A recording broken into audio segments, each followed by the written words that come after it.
Welcome to EdLeader with your host, Dr. Rob Jackson. Join Dr. Jackson for conversations and reflections on improving educational leadership from the classroom to the boardroom and beyond.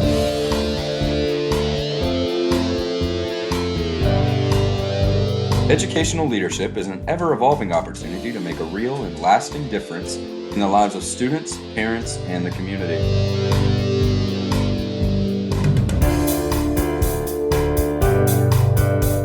And now, here's your host, Dr. Rob Jackson.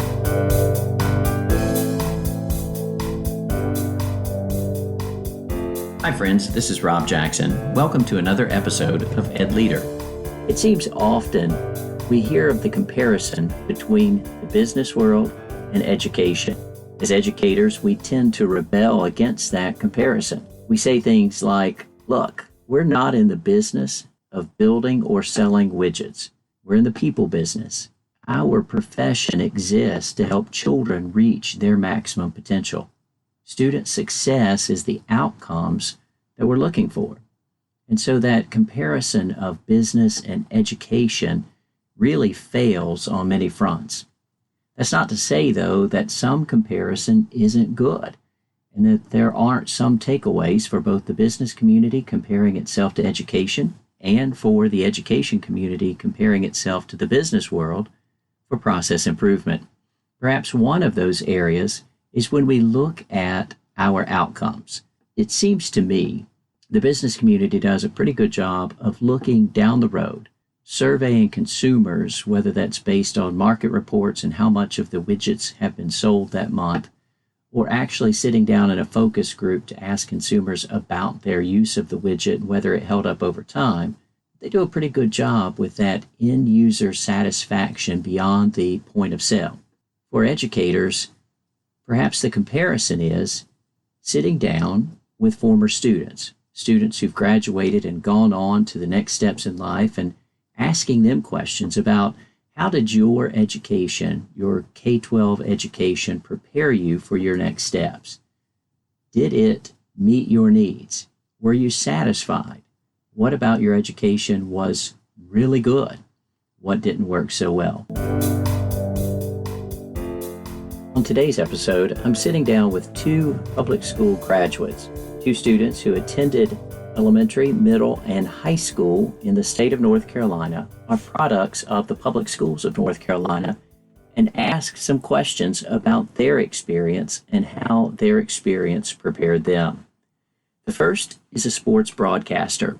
He's the host of Sports Call on 93.9 WTGZ in Auburn, Alabama, a daily radio call-in show. In addition, he works as a play-by-play announcer for the Auburn Sports Network and the SEC Network Plus. He is my son, Joshua Jackson. Welcome, Joshua. Hey, Dad. Thanks for having me. Sitting across the table from Joshua is a senior at the University of Tennessee in Knoxville. He's a business analytics and marketing major who's one semester away from graduation and certainly looking forward to that big day. I'm excited to introduce you to my youngest son. His name is Elijah. Welcome, buddy. Hello. Both these young men are, one a graduate from the college level, another just about to be a graduate. I wanted to take a few moments to talk with them about their high school experience, really kind of dig into what helped them be so successful in college and what they might have wished to have had or have happened while they were in high school. Let's start with a kind of an easy question. Guys, as you think about teachers that you really enjoyed in high school, for example, or even K-12, teachers that you really enjoyed being in their classes, what were the characteristics of those teachers? You don't have to name them by name, but what's the characteristic of a teacher you really enjoyed being in class with? I'll go ahead and get us started here, Dad. I had a teacher my senior year who taught my English class, who was my favorite teacher I had in any of my K-12 classes. And I think what made her my favorite and the one that I was most willing to do work for was the fact that you could tell that she wanted to have a relationship with her students and genuinely cared about how we were doing in the classroom and just how we were doing as people. And I think it's easy as students, and I think this might get overlooked, for us to tell when a teacher's been doing something for 30 years and they have their plan and they're just going to do it and get kids through the class because that's their job. But when you have a teacher that stops and actually develops relationships especially as a high schooler and you're older and you're a little more perceptive to people's emotions. I think feeling like you have a friend teaching the class rather than a man or lady that's just been doing the same thing for 25 years. I think that's what really distinguishes her in my mind. Absolutely. And, thinking about that, you mentioned the word relationship. What was it that she did? Can you think of specific examples of how she or he showed you that they really desire to have a relationship with you? I think the main thing that goes into that is just actually taking an interest in what's happening in their students' lives, not to a level where it was uncomfortable, like she wanted to know too much about, but she would know what was going on, both positive and negative, not only with me because she was my favorite teacher, but with the whole class. So if someone was having a bad week, she probably knew why and was a little more lenient or showed the student the grace that they needed. The relationship there just made the class as enjoyable for me as it was. Absolutely. Joshua? Yeah, I would say the same thing. I think what Elijah just said was pretty powerful, the student-teacher relationship and understanding that, yes, we go to school for 8 hours a day or whatever it may be, but we shouldn't be defined by a student because that's not what we are. And we have bigger goals than Elijah and I in particular, and a lot of folks that we graduated do have bigger goals than just graduating from high school, and kind of understanding that and giving us advice on how to get to where we want to be. In education, years ago, we talked about the 3 R's, kind of tongue-in-cheek, and it was reading, writing, and arithmetic. That 3 R's really has changed for us to rigor, relevance, and relationship. And we kind of started off talking about relationship. And then Joshua, you immediately went to relevance. And so thinking about the curriculum or the content in regards to how this is going to apply to what I want to do further in life. And so I wonder if you'd kind of talk about, you knew from an early age you wanted to be a broadcaster, you loved sports. How did teachers, what did they do to make the curriculum relevant, or what did they not do that you wish they had done?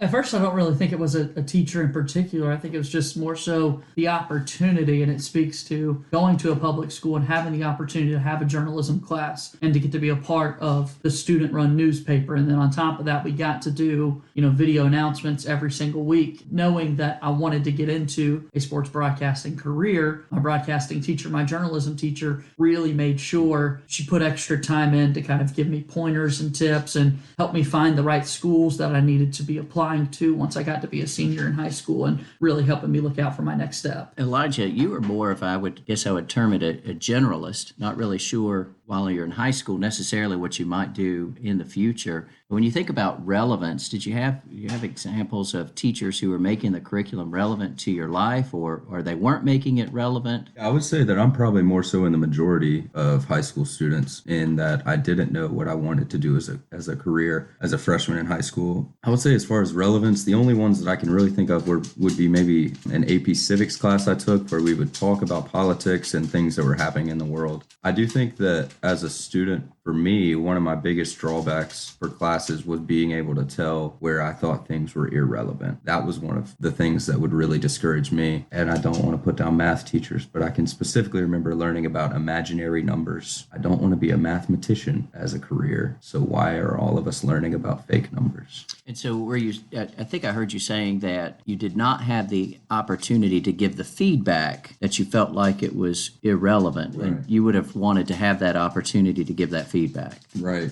I think that curriculums are changing all the time. And you mentioned arithmetic at the beginning of this, and I don't even think we use that word anymore, and it's long gone. And I'm sure things that they used when I was in school are already long gone. So I feel like there probably is a way that it's evolving and becoming more relevant. One thing that I do like about college as opposed to high school and middle school is that we have course evaluations at the end of each semester, and we have a chance to acknowledge where we thought our teachers went wrong and right and just give feedback. And that's one of the things I would have given feedback if offered the opportunity in high school. Then again, I don't know if we should give high schoolers the chance to give feedback because they are 14 years old. Right. So do they even know what an evaluation is? I don't know. So it's definitely a tricky situation, but I do think that keeping it relevant is essential to keeping students engaged. Do you think as a high schooler that you would have wanted to give feedback, like at that moment in your life, or is that something that you got to college, realized, oh, wow, there are these course evaluations that we do, And after doing a course evaluation, were you then able to apply that question and say, man, I would have liked this in high school? I would say that I'm from a different situation where I grew up with an educator, Mr. Dr. Rob Jackson over here. Very true. So I've been in schools since before I was in school.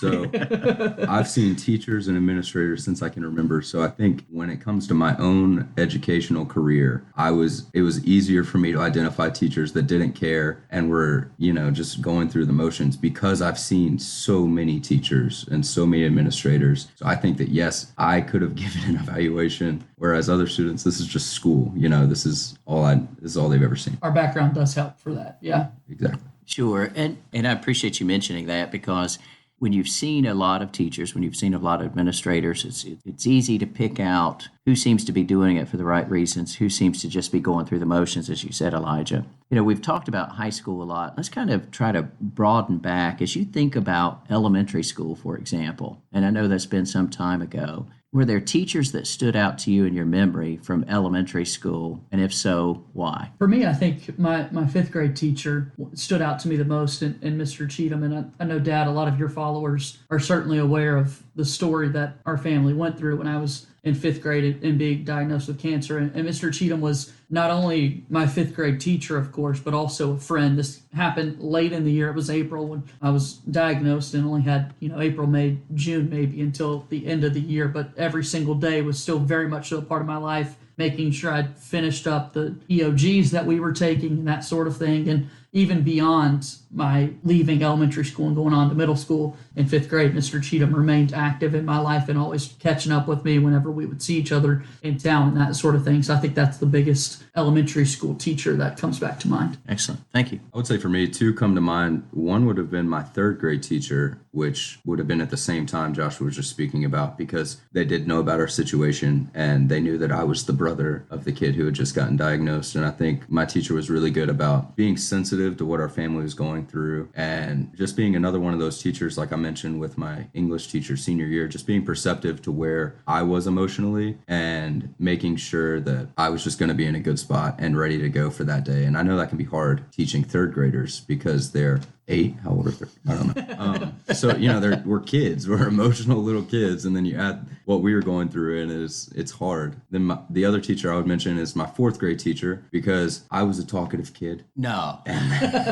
that wouldn't say I got in trouble, but I was called on a lot. And I think my fourth grade teacher did a good job of not just reprimanding me and like screaming at me, but actually being like, hey, can you be quiet so that we can do this? Right. Or here's why you can't just get up and walk around during class, and actually feeling like I was learning why I was doing things wrong, not just like I was being reprimanded for who knows why. Right. So let's kind of broaden even further out. As you think about classmates, those who you went to school with, who today may not seem to be where they might have wanted to be, whether they finished high school or not, or have been successful since high school. As you think about those classmates, we certainly don't want to name anybody, but as you think about those classmates and their experiences from your perception in school, what could an educator have done to help them be just as successful as the two of you are? I think, and we've said it a lot, but it's all about relationships for these kids. Obviously, we come from a better situation than a lot of people, and I know that a lot of students have a lot of things going on at home and things that are out of their control that make school just like an afterthought for them. I can imagine going to school while also dealing with some things that my classmates were dealing with. But while the onus isn't fully on teachers to basically drag these students through school, I think that I would have liked to have seen more relationship building and knowing, hey, this kid's from like a really tough spot,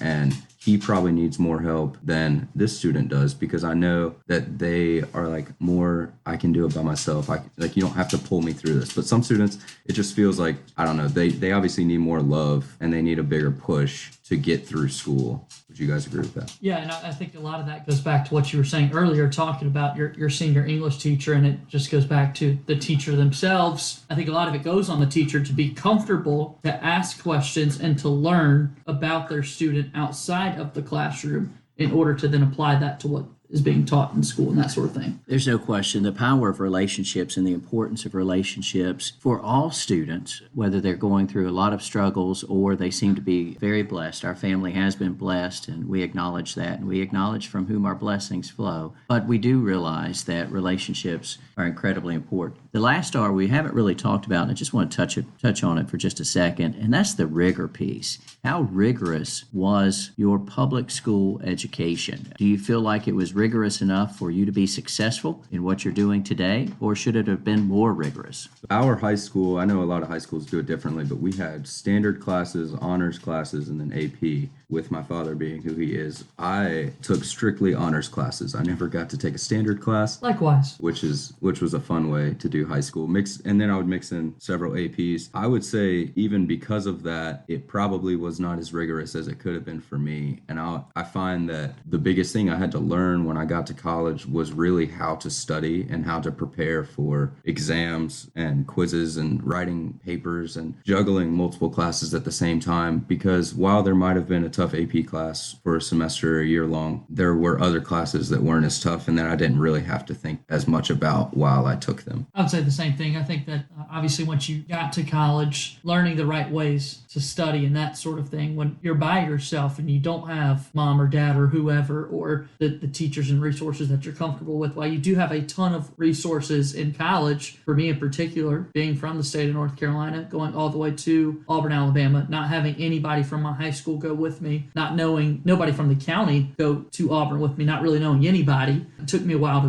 be comfortable enough to stand up and say, hey, I need a little bit of extra help on this and that sort of thing. But going back to the rigor that you had brought up a second ago, Dad, for me, like I had the journalism class in high school. I got to be a part of the student newspaper, as I mentioned, the student TV broadcast. But that was really it. I wasn't really learning anything else other than maybe the English class when it comes to writing, certainly not reading comprehension, that was able to apply to my career. Well, and the interesting piece about the rigor conversation, you guys took higher level courses because you were able to do those. And the interesting piece about rigor is how rigorous do students want it to be? It seems like when you have a teacher who is rigorous, the students rise up to that level of expectation. And so setting those expectations high becomes extremely important. Elijah, you mentioned something, and I was thinking about it with your experience, Joshua, and that is that learning how to learn. I don't know that in my career as an educator, I've done a good job, either as a teacher teaching or as an administrator encouraging, actually teaching how to learn. Joshua, you had the opportunity to take a class your freshman year, I believe your first semester, on essentially study skills. Was that helpful to you as you went through college? Yeah, I would say so. It's called the Auburn Experience, and as you said, it was not only just in the classroom. What I also liked about it was just, hey, let's kind of talk about, it was very conversational, a dialogue back and forth with the professor, and it was like, hey, let's talk about how you can be successful in college in the social aspect, but then also spend a lot of time on what is it going to take academically to make sure you're successful, going to class, making sure you're putting the time in to review your notes and learning how to study and that sort of thing. Excellent. Right. I would add that each student has to learn how they can be successful, and you touched on that, JJ, but there's not a secret formula, and people know there's not a secret way that everyone has to study the same way, and that's how people be successful. Like, students have to figure out what works for them and what kind of studying, and that's what I think I had to learn when I got to college, was how I could study to best be successful, because that might not look the same as how my roommate studies or how my other friends studies, because everybody's different. Everybody takes in information differently. And Dad, I wanted to touch on, you mentioned that a rigorous teacher raises the level of expectation, and I hate to keep coming back to relationships, but that would be true, except I think in the case where they're just being rigorous for the sake of being rigorous. Like, sure. If I could imagine, and this isn't a specific example, but just like an AP calculus class, and they're like, here's 100 problems for homework, the students aren't just going to rise because it's a rigorous class. Whereas if it's a teacher that they feel like I am learning from them and I want to do well for this teacher and for myself, I think that's where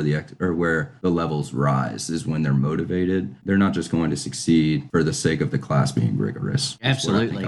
And you really kind of perfectly highlighted one of the things that we talk about in education, which is rigor rigor isn't just doing in math more math problems. That's not rigorous. That's just making life hard for someone. Rigorous is pushing my thinking and helping me do something that I didn't think I was able to do because you've guided me along the way. And so it really ties right back to kind of where we started, which is the 3 R's. All 3 are important: relationships, rigor, and relevance. When we have a great relationship with our teacher, when the curriculum is rigorous, and when I really believe that it's going to impact my life, whether that's get me to where I want to be or help me enjoy my life more in this moment, that's where the magic happens. Well, guys, this has been absolutely awesome for me and hopefully for our listeners as well. I very much appreciate you. If you'd like to catch up with the guys, you can find Joshua on Twitter and Instagram at Josh L. Jackson 10. You can also find his daily radio show and podcast on Twitter and Instagram at SportsCallAU. If you'd like to see what Elijah's up to, you'll find him on Twitter at Elijah30Jackson and on Instagram at Not Elijah Jackson. Thanks again, guys. I'm certainly very proud of you both. Love you very much. Love you, Dad.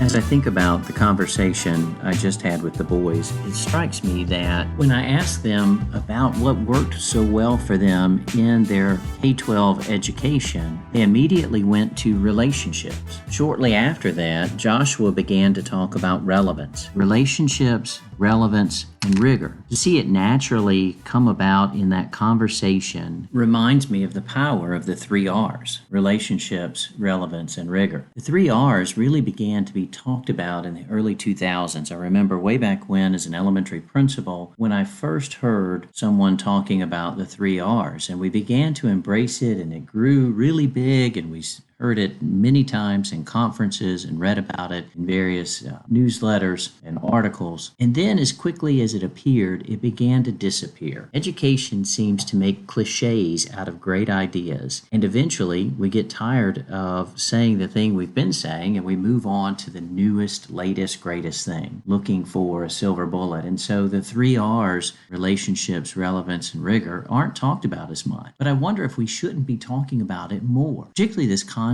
of relationships. As we begin the conversation around ACEs, adverse childhood experiences, and understanding what those do to children as they're living through those experiences, that's really getting at relationships, isn't it? It's really asking the question, what's going on in my student's life? How can I help them be successful? Whether that's giving them the strategies to be resilient and overcome adversity that might be in their life, or helping them see the reason for moving forward.